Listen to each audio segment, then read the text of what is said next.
This programme contains flashing images.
Oh my God!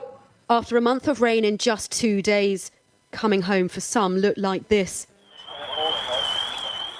At a block of flats in Greater Manchester, residents woke up to see they were trapped.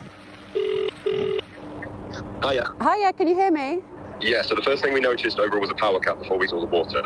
And then after that, it just sort of encroached and got higher and higher. And then we tried the lights weren't working, there was no water. And then we looked outside and saw this. And yeah, not the best way to spend New Year's. And do you feel like it's safe there? I mean, water and power, it's not a good mix, is it? How are you feeling? It's a shock, to be honest. A few hours later, cold and tired, they were evacuated. They don't know when they'll be able to return. The people... Not the kind of records that Rachel Reeves would like to talk about, because we're talking here about the rate of government borrowing. So just how high are the interest rates that this government is having to pay? This chart goes all the way back to the 1990s. And what you can probably just about make out is, look, that's the 10-year borrowing rate, the 10-year gilt yield. And it is up to the highest level since 2008.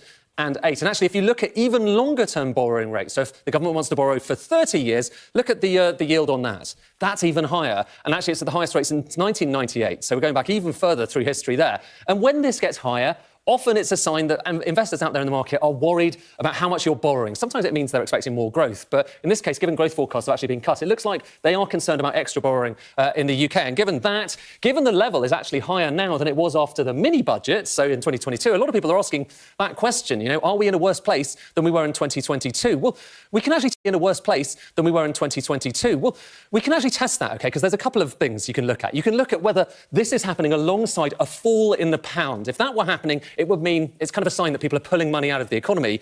And if you look at the pound, let's just get a kind of chart of the pound. This is showing you the pound versus various other countries, other currencies around the world. So the higher that is, the stronger the pound is. Look at 2022. You can see that got down to the lowest level. The pound got down to the weakest level in modern history, actually, record level against the dollar. Whereas now the pound is considerably stronger. It has come down a little bit in the last few days, and there's definitely concern about what President Trump and tariffs might mean for the UK and for Europe. But it's pretty high compared with then. So on that test, it doesn't look as bad now as it was in 2022. On that test, it doesn't look as bad now as it was in 2022. Another test you could do is to ask the question, so this is back to that last chart you saw a moment ago about those gilt yields. Are we alone? Are we the only country in the world that are facing these higher borrowing costs? And if you bring on, for instance, the US and Germany's not come up as much, but it has come up. And the US is basically in lockstep with the UK. So everyone's borrowing costs are getting more. And that's not the case. That wasn't the case back in 2022. Dialing up a tax on British politicians. First time Elon Musk is dialing up a tax on British politicians, targeting a former right-wing ally, saying Nigel Farage doesn't have what it takes to lead his upstart Reform UK party. The British populace behind Brexit had counted Musk a supporter. So why the falling out? Possibly over this man known as Tommy Robinson, a jailed anti-Muslim campaigner who fanned the flames of racist riots last summer. Musk praises him Farage doesn't, the incoming US president's advisor, also using his social media platform X to trash the British Prime Minister, Keir Starmer, for alleged failings in a child sexual abuse scandal when he was the UK's chief prosecutor more than a decade ago. Musk's abuse sharpest against Starmer's child safeguarding minister, Jess Phillips, calling her pure evil and a wicked creature who should be sent to jail for not calling for a national inquiry, but instead a local one. When the poison of the far right leads to serious threats to Jess Phillips and others, then in my book, a line has been crossed. Musk's inaccurate and sensationalist accusations are surprising some politicians here in the UK. Tactics, though, typical, championing the right, exploiting division. Not for the... I knew from that moment this wasn't normal. This wasn't meant to happen. There was something had gone very, very wrong. And what I found after was such a refusal to admit their faults, to be honest with me about what had been going on, about the failings of individuals, a very, very defensive kind of leadership team. And I was so dismissed and gaslit and almost blamed for a lot of things that happened in my experiences. And it was through meeting Fiona and other families that began to see what happened to me has happened to countless other women, that I'm being told that, oh, we've learned from this, but they told other people several years before they'd also learned from this. Something was very, very wrong. And the more we dug, the more we began to find, and we reached the point where the failings were so evident. Cabana on July the 29th, on his way to carry out a knife attack on a class full of young girls. At the bus stop, he paces up and down while phoning for a taxi. On that 5-mile journey, he's silent until the very end. When he checks, he's at the right address. After he refused to pay, the taxi dash cam records him approaching the door of the dance studio, looking to find his way in. We know what happened next. Inside, 26 girls were enjoying a Taylor Swift dance event at the start of the summer holidays, an event that had sold out. The girls were at a table making friendship bracelets when, without a word, Ruda Cabana entered and grabbed the child nearest to him. He then moved on to a second and a third, lunging at them. Leanne Lucas, who was running the class that day, said she only realised what was happening when she felt a knife go into her back. Some people left the courtroom because the details of what happened here that day were so graphic. The court was played CCTV footage in which the screams of children can be heard. Leanne Lucas is seen trying to usher them to safety. One child tries to leave the building but is pulled back in by Ruda Cabana. She was one of the injured. Deanna Here, KC, said the injuries sustained by 2 of the children who died could only be described as sadistic in nature. BB King, Elsie Stancombe and Alice Aguiar died in the attack. 8 other girls were injured. The court heard Ruda Cabana's only intention that day was to kill. After he was arrested, he told police, "It's a good thing those children are dead. I'm so glad. I'm so happy." Among the... Of course, we know she had posted to social media about your very close friend Pauline Quirke. And we were all very upset to hear what she and all of the family are going through. And I know it's very important to you to keep it private, Linda. That's what you said on your Instagram. Private. I don't want to talk about her illness at all. Absolutely, and I understand that entirely. That's the family's decision and indeed yours. But what we want to talk about is the incredible friendship you have with Pauline. You've had for so many years. I actually didn't realise you knew her at such a young age. I'm 10 years old. We were at the same primary school together and we did everything together. So, yeah, I mean, we travelled all over the world with, like, Birds of a Feather and everything, and we went to amazing places. And then because of Birds of a Feather, it opened many doors. So at quite a young age, we were in Stringfellows, and we were there, and Prince was in there, and we were touching him, Prince. And then also we went to... just to say that we touched a legend, you know. And then another and he was fine with it. I wish he did. You're a bit of a legend. I wish he did. And then also, we just had such amazing times, honestly. And she was an amazing actress as well. And she's got the most beautiful family, her lovely husband, Steve, who was the love of her life. And then her kids as well. She's got 2 kids and she's got 2 granddaughters as well. But we sort of did everything the same. Like, I imagine you were, like, really quite naughty and cheeky. We were naughty, really naughty. Yeah. We used our fame to get us into so many different places, honestly. Did you? Yeah, and we were in a bar one night and George Michael was there with another lady, and we said, right, we're not leaving till George Michael leaves. So we were in there probably about 8 o'clock. We waited till 4 o'clock in the morning until he left. And then we had to go home and tell our husbands why we'd been out till 4 o'clock in the morning. And did you just sit there at home as Storm Erwin is bringing potential life-threatening winds to Ireland and the UK? The Met Office has issued a rare red weather warning for Northern Ireland and the Scottish Central Belt, which means a danger to life. 4.5 million people received an emergency phone alert. Many schools and large parts of the transport network will be closed in these areas. Well, as you can see from this map, it's a giant storm where coastal areas could see winds of up to 100 miles an hour. And amber areas could see winds of up to 100 miles an hour. An amber weather warning is in place for the rest of Scotland, Northern England and North Wales. With former Chelsea owner Roman Abramovich, unless he donates the funds from the sale of the club to Ukraine. Mr. Abramovich was made to sell up when he was sanctioned for his ties to the Kremlin, but the money, £2.5 billion, remains frozen. Well, it comes as President Zelensky will be in Brussels tomorrow to convince European partners to use frozen Russian assets to support Ukraine, despite reports that Washington is pressurising EU countries against the plan. Well, those lines coming just after the German Chancellor stressed the need for the EU to use Russian frozen assets to raise the pressure on Putin. We'll have more analysis. The world. I'm aligned with the world, and I want to get this thing over with. You see the hatred he's got for Putin. It's very tough for me to make a deal with that kind of hate. He's got tremendous hatred, and I understand that, but I can tell you the other side isn't exactly in love with, him either. So it's not a question of alignment. I'm aligned with the world. I want to get the thing set. I'm aligned with Europe. I want to see if we can get this thing done. You want me to be tough? I could be tougher than any human being you've ever seen. I'd be so tough.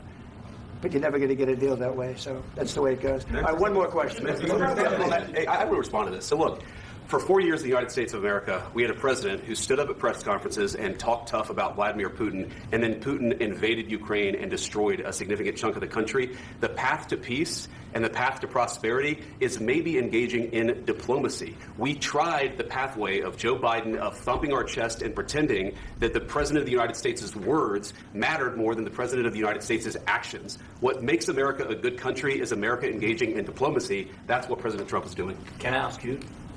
Sure. Yeah? Yeah. Okay. So he occupied our parts, big parts of Ukraine, part of East and Crimea. So he occupied it on 2014. So during a lot of years, I'm not speaking about just Biden, but those time was Obama, then President Obama, then President Trump, then President Biden, now President Trump, and God bless, now President Trump will stop him. But during 2014, nobody stopped him. He just occupied and took. He killed people. You know what the contact 2015. 2014 and 2014. Yeah. So I was not here. Yeah, but that's exactly right. Yes, but during 2014 till 2022, what the situation the same. The people have been dying on the contact line.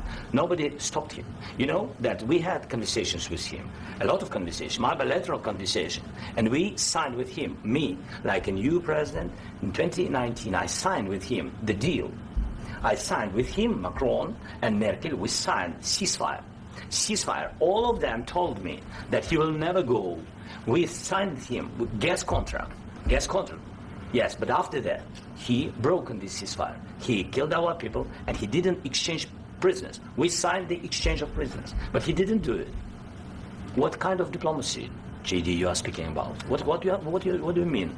I'm talking about the kind of diplomacy that's going to end the destruction of your country. Yes, but if you Mr. President, with respect, I think it's disrespectful for you to come into the Oval Office and try to litigate this in front of the American media. Right now, you guys are going around and forcing conscripts to the front lines because you have manpower problems. You should be thanking the president for trying to bring an end to this conflict. Have you ever been to Ukraine that you say what problems we have? I have been to. Count once. I've actually watched and seen the stories, and I know what happens is you bring them on a propaganda tour, Mr. President. Do you disagree that you've had problems bringing people into your military? And do you think that it's respectful to come to the Oval Office of the United States of America and attack the administration that is trying to prevent the destruction of your country? A lot of questions. Let's start from the beginning. Sure. First of all, during the war, everybody has problems. Even you, but you have nice ocean and don't feel now, but you will feel it in the future. God bless. You don't know that. God bless. God bless. You will not have the war. Don't tell us what we're going to feel. We're trying to solve a problem. Don't tell us what we're going to feel. I'm not telling you. Because you're in no position to dictate that. Exactly what you're doing. You're in no position to dictate what we're going to feel. We're going to feel very good. We're going to feel very good and very strong. You will feel influence. You're right now not in a very good position. You've allowed yourself to be in a very bad position, and he happens to be right about it. From the very beginning of the war. You're not in a good position. You don't have the cards right now. With us, you start having cards. Right now, you don't. You're playing cards. You're playing cards. You're gambling with the lives of millions of people. You're gambling with World War III. You're gambling with World War III. And what you're doing is very disrespectful to the country, this country. I'm That's with back all to you. respect to you. Far more than a lot of people said they should have. Have you said thank you once this A lot entire of meeting? times.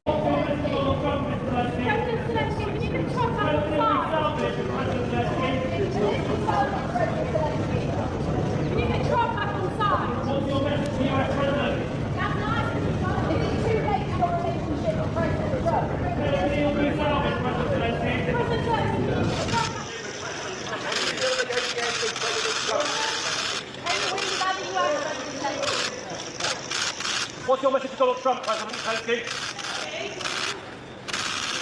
President Vladimir Zelensky, President Ukraine, we call him, and I've stopped a lot of wars, the biggest, and I'm going to stop this. If I may, Mr. President, this is not war of Russia, United States. This is war of Russia, Ukraine, and we must be at the table. When Putin... I'm going to stop you there. He's a very nasty to Putin, isn't he? And Putin's a great guy, but listen to him. He's very nasty, and you should be thankful. You have to say thank you. Well, I did say thank you. I thank American people. But you didn't thank me, and you have to thank me. I thank American people. You don't dress nice. You don't have a tie. You dress like it's gym day, quite frankly, and it's rude. You look like a millennial going to Starbucks. You got no buttons. He's a little too comfortable. You have to say thank you. We have a thing in America called manners. Yes, I said thank you. Shut up, you're a nasty man. Shut up and use your manners. I said thank you. Shut up, you're rude, no manners. You have to say thank you. When I met with Putin, I said thank you. I said it beautifully. I said thank you so much. I said I love you. And I shook his hand and I bowed and I licked his boot. And he said, it's not shiny enough. And I said thank you. And I licked it again. And I made it so shiny. I really did. Yes, but I am not the boot licker. No, you're not the boot licker. Too good to lick a boot. And that's why you're losing, quite frankly. You don't have the cards. I'm not playing cards, Mr. President. This is war. You're not playing cards because you don't have the cards, because I have the cards. I have them right here. Look, pick a card, any card. Mr. President, I don't want... Don't be rude. Pick a card. I have them right here. Look, pick a card, any card. Mr. President, I don't want... Don't be rude. Pick a card. Now show them the card. And show me the card. It's the Queen of Hearts. That's not how you play. What, was that your card? Clear to see in the light of day. Water rushing through a gaping hole on the side of US-flagged Stena Immaculate, caused by a cargo ship which crashed into it. That ship, the Salong, travelling under the Portuguese flag, now drifting south off the coast of northeast England. Flames still burning amid the charred containers, and the Coast Guard keeping a close eye. One of its crew members missing, now presumed dead, and the Salong's captain arrested by UK police on suspicion of gross negligence manslaughter. What caused the captain arrested by UK police on suspicion of gross negligence manslaughter? What caused these ships to collide, now a matter of a criminal investigation. But what they carried on board is what's raised red flags. Regarding the cargo of the vessels, the MV Stena was carrying 220,000 barrels of jet fuel, which was the source of the fire. The MCA is working at pace to determine exactly what cargo the Salong is carrying. Some of that fuel has leaked into the North Sea, home to vibrant wildlife. We don't yet know how bad this collision will be for the birds, the fish and the seals who inhabit these shores. It will depend on how much fuel has leaked, if any other toxic materials are in the water, and how quickly any anti-pollution containment measures are applied. For those who live along this coastline, this incident feels too close to home. I mean, we come down here most days. It's a beautiful area. It is. It's a wildlife sanctuary as well. So, I mean, the potential hazards are massive for this area. It's very special. We've got a lot of wildlife, and I don't know whether you're familiar with the Yorkshire coast, but it's certainly got a lot. So yeah, it's a bad place to have such a disaster. All in all, I just think it's an absolute travesty. It's just such an utter disaster, isn't it? Really is, and it's just so upsetting to think that the likes of the shores are going to be affected. For now, authorities say the risk to public health is low, and the hope too is that any impact on the environment is minimal. Milan. I'm in Livonia, Michigan, a suburb of Detroit, at a company called Alpha USA. This factory makes fasteners like these for the automotive industry. They're what keep your brake lines and your wires connected to the frame of your car as you drive down the street. Like many other small and medium-sized manufacturers I've talked to this year, Alpha USA is having problems with Trump's tariffs. You know, we're faced with an existential threat with this. Unless we get some relief or unless we can pass these costs on, our company and many companies like us probably won't exist by the end of next year. I hate to say that, but I mean, it's the truth. I've covered President Trump's fast-moving trade agenda in a year that's seen him hike tariffs to levels not seen in nearly a century and tear down the already shaky paradigms of the free trade era. Trump says 2026 will bring a rush of new American American factories and jobs. But many of the changes are fragile, and his promises have yet to pan out. Companies know that if they build in America, there are no tariffs, and that's why they're coming home to the USA in record numbers. Despite Trump's promises, the U.S. has lost tens of thousands of manufacturing jobs this year. But many proponents of his tariff policy, like some of Michigan's union auto workers, say it's already supporting American factories. The tariffs have definitely moved the needle, level playing field, and brought product back here. A catastrophic failure at an electricity substation that led to the closure of Europe's busiest airport. For 24 hours, flights in and out of Heathrow were cancelled, with more than 270,000 passengers disrupted. Around 70,000 homes and businesses also lost power. The root cause, a preventable technical fault National Grid had been aware of for 7 years, but failed to fix properly. There was a series of missed opportunities to identify and fix that fault on the transformer that would have prevented the fire. A potential missed opportunity at Heathrow to optimise the resilience afforded by the fact that it has 3 independent substations feeding into the airport. And a missed opportunity across the energy industry generally and our critical national infrastructure. The report says in July 2018, an elevated moisture reading had been found in oil samples at the North Hyde substation, but the electrical insulators were not replaced. In 2022, a decision was made to defer basic maintenance at the substation, meaning the issue went unaddressed. But this was not resolved, and in July 2024, a review by the National Grid found that the system was still out of service. So the report wasn't about trying to apportion blame or find out who's to blame. What we set out to do in an independent, objective way was understand what happened, understand what the implications were, and then make recommendations to improve the resilience of our system. We have one of the most resilient systems in the world, but things like this are really rare, and I think it's really important when they do happen, therefore, that we take the learnings from them, we develop a set of recommendations, and then we drive those through and make sure they're implemented really quickly. The National Grid says they have taken further action since the fire, including an end-to-end review of its oil sampling process. Energy regulator Ofgem is now looking into possible licence breaches at the substation, saying it expects energy companies to properly maintain equipment to prevent this happening. One of the 3 infeeds into Heathrow lost power. The other 2 were unaffected, but the one that lost power controls some of the critical cross-airport facilities, which meant there was a disruption to those facilities on the airport, and they had to close down the airport to ensure that they could manage things safely. And then they had a switching plan which allowed them to reconfigure the network inside the airport. So the airport's quite a big electrical distribution system in itself. And what they had to do then was reconfigure it to take power from the 2 remaining substations, which they did during Friday of the 21st of March, and then they reopened sort of late on Friday for some flights and fully on the Saturday. The spokesperson for the airport welcomed the report, saying it is already implementing 28 recommendations from its own review into the closure. A critical piece of national infrastructure taken out in a preventable fault. The hope of this report is to ensure it doesn't happen again. Kieran Fitzpatrick.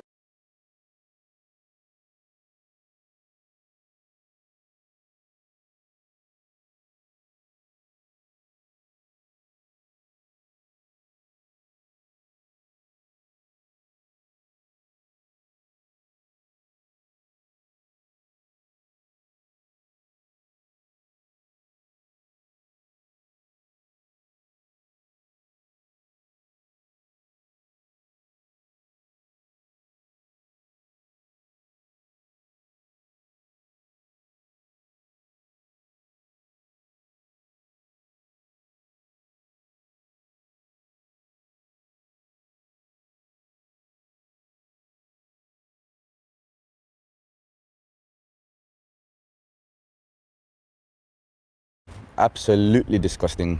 It's just rancid. That's the nicest way to put it. It stinks. The roads of Birmingham stink. A dispute allowed to get so bad, people say it's made them sick. And now, with no end in sight. The problem's been escalating since March, with bin collectors on strike in a row over pay. Thousands upon thousands of tons of rubbish have been on the streets since. And 5 weeks in, the ever-growing mound starts to get a certain aroma about it. You could almost describe it as a flavour. You've got burger smells, you've got nappy smells, you've got all different sorts of smells. You can't even describe it because it's just so disgusting. But you can barely open your windows, you can barely open your doors. It makes you feel sick, makes you feel nausea, it gives me a headache. 10 minutes down the road in Bawdsley Green and the scavengers circle above. In areas like this, it's absolutely everywhere. There's just rubbish everywhere you can see. It's not just the bin bags and also the fly tipping. It's on the streets, it's on the roads. There's bits that fly into your eyes. It's everywhere. And it's fair to say residents here are not rat fans. I had to walk in the middle of the road because I don't want a rat running at me. I had to jump over rats all the time. So What's the biggest rat you've seen? it's bigger than my cat. My cat's about this big. The rat, not including the tail, is bigger than my cat. I think the cats are starting to get scared of the rats now. Times have changed. It's like death, you know, like it's just not nice at all, you know. Times have changed. It's like death, you know, like it's just not nice at all, you know. And even with the kids, you can't let your kids play outside. Like even not long ago, last week, I wasn't well at all, and I said it must be through things like this for even a whole week. I was vomiting. And now no reprieve, as the latest offer by the City Council was overwhelmingly rejected by members of the Unite Union. It described the City Council's offer as totally inadequate, claiming it didn't address the pay cut drivers could face. We've been speaking to people around Birmingham today who are living in stinking conditions. They are furious. What's your message to them tonight? Our members don't want to be out on strike for a day longer. That's why even before the strike action, they were prepared to lose £1,000 a year and make a concession. For the employer to then come back and ask for even more it's not really surprising. And then when that happens, that our members take strike action. So we don't want to be out on strike. We don't want Birmingham looking the way it's looking. But the best way to deal with this now is to reach a resolution so that these guys can go back to work and clear the streets. In a state. Station, this is Michael Barbaro, host of the Daily How Do You Hear Me? Do you hear me? Hey, Michael, we've got you loud and clear. Welcome to the International Space Station. For the past few months, a highly unusual situation has been playing out in outer space. Crew transport vehicles entered the pad. 2 American astronauts, Sonny Williams and Butch Wilmore. Butch and Sonny arriving on level 12. Last look at planet Earth for a while, saying hi to us. Hi, Sonny. Left Earth on a test flight of a new Boeing spacecraft that was supposed to bring them to the International Space Station for just a few days. 3, 2, 1, ignition. And liftoff of Starliner and Atlas V. They got there on June 6th of 2024, but their spacecraft malfunctioned. NASA and Boeing identified helium leaks and experienced issues with the spacecraft reaction control system, or RCS thrusters, as Starliner approached the station. And NASA determined that it was not safe enough for a return flight. And so what was supposed to be a roughly 8-day stay in space has now turned into more than 9 months. There's Butch coming in through the hatch. Sonny and Butch are now scheduled to return, we think, in the next few days. And so a few days ago, with the help of NASA, I was able to ask both of the astronauts about this very strange turn of events. Bangkok may be 800 miles from the earthquake's epicenter, yet the tremors were still devastating. This building was under construction. The whole building collapsed. The crane atop the structure coming down along with 30 stories, sending clouds of dust through the streets and people running. 8 people are dead, with more than 100 missing. If this was the scene in Bangkok, what of the scale of destruction in Myanmar, where the earthquake originated? It was here in Mandalay, the city closest to the epicenter, that the quake was first felt after midday. At the city's airport, the sirens ringing, the people crouching, before being ushered away from the main building. News only slowly emerged through the day in a nation ruled by a military junta amid a civil war, and where the media is tightly controlled. As state-run TV announced a state of emergency in multiple regions, they initially offered only images of broken glass and smashed pots. Yet this was an earthquake similar in strength to the Turkish one in 2023 that killed tens of thousands. And so these are the scenes that tell a clearer story. In Naypyidaw, a woman and child lay trapped, their cries broken by the slow work of a chisel. In Mandalay, the bridge that once spanned the Irrawaddy River now runs into the water below. Elsewhere in the city, Buddhist monks looked on in shock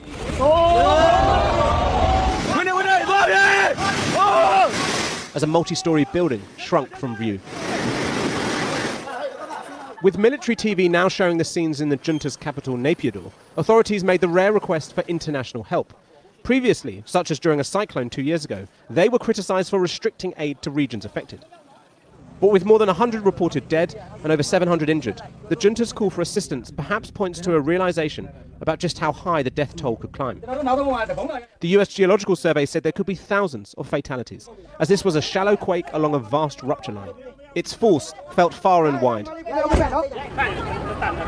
not least in Bangkok, where it caused chaos, People ran from high-rise apartments and offices, the quake and its aftershocks causing a skyscraper waterfall as a rooftop pool was emptied onto the street far below. I didn't realise it was an earthquake at first, but then I saw the table shaking, and the chair and computer swaying too. I knew for sure when I heard the noise of the cracking walls and glass.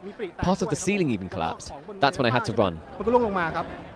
The search for survivors at the construction site continues.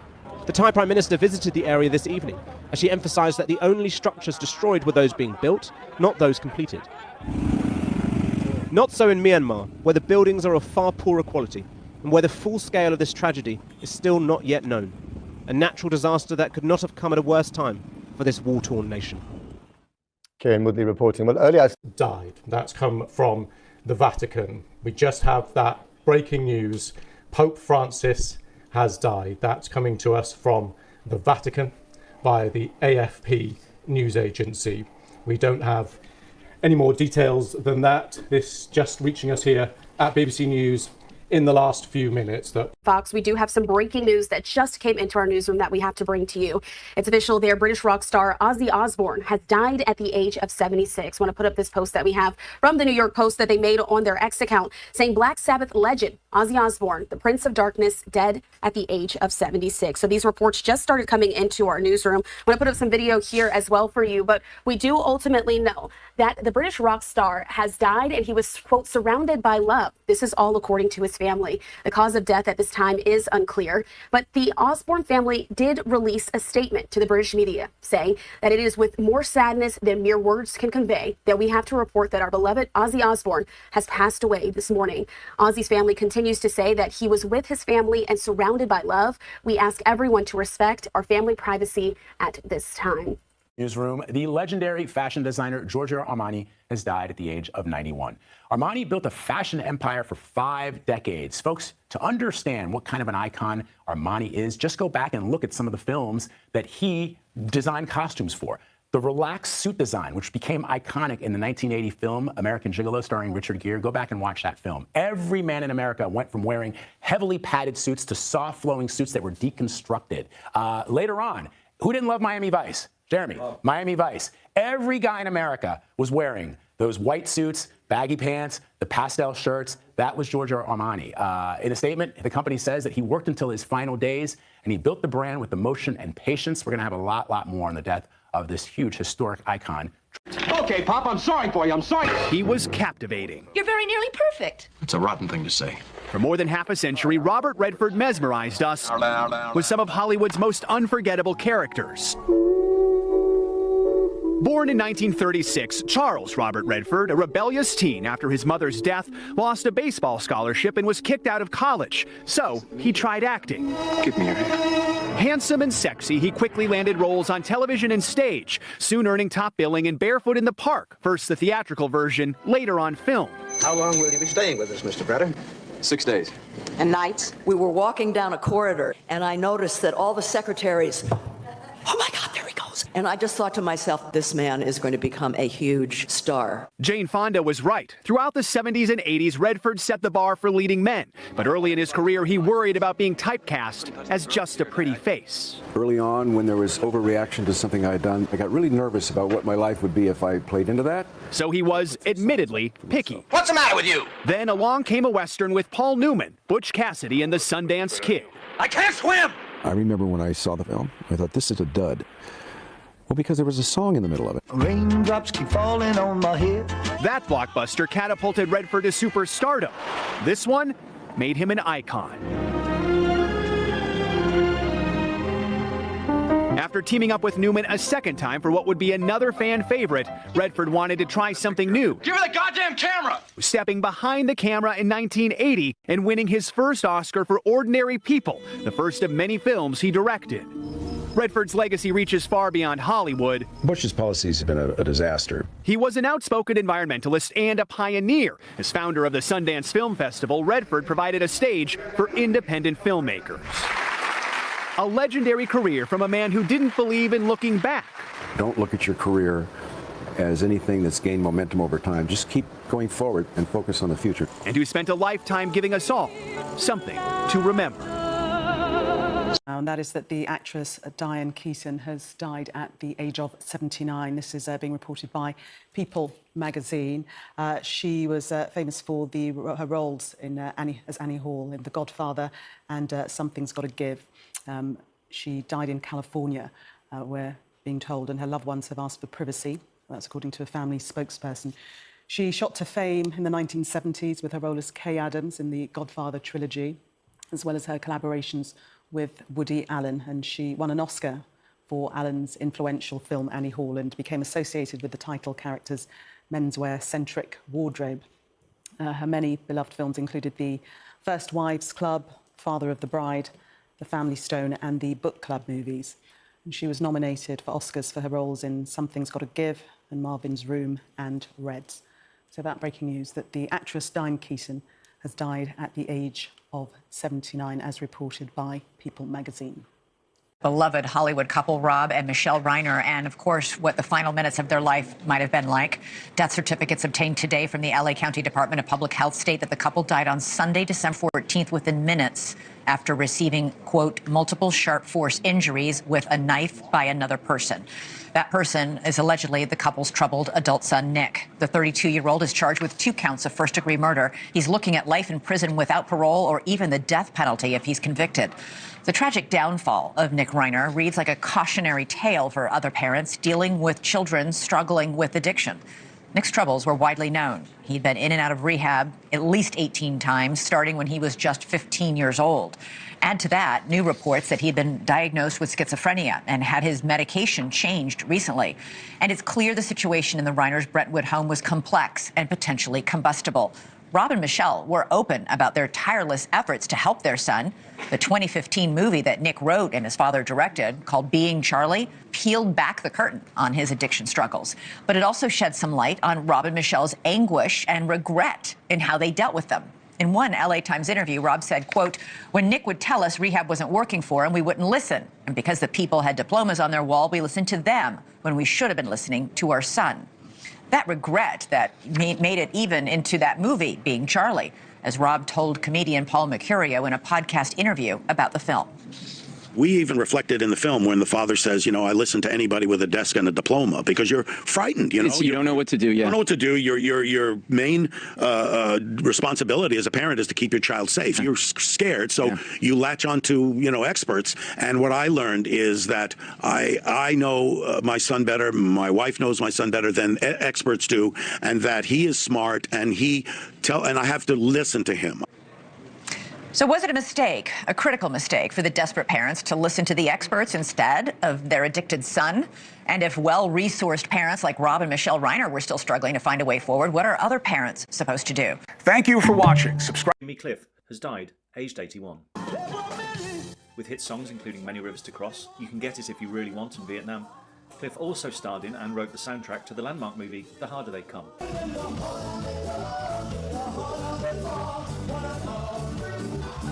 Cliff joined Kingston, Jamaica's emerging music scene in his teens and helped lead a movement in the 1960s that included such future stars as Bob Marley, Toots Hibbert and Peter Tosh. Music can highlight awareness, and from that awareness people can take some kind of action to better the situation.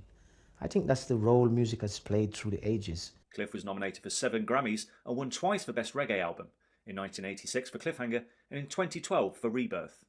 In 2010, Cliff was inducted into the Rock and Roll Hall of Fame. 2025 comes to a close. We're spending this week and next looking back at the stories that defined the year. Today's episode, can India and Pakistan avoid a fourth war?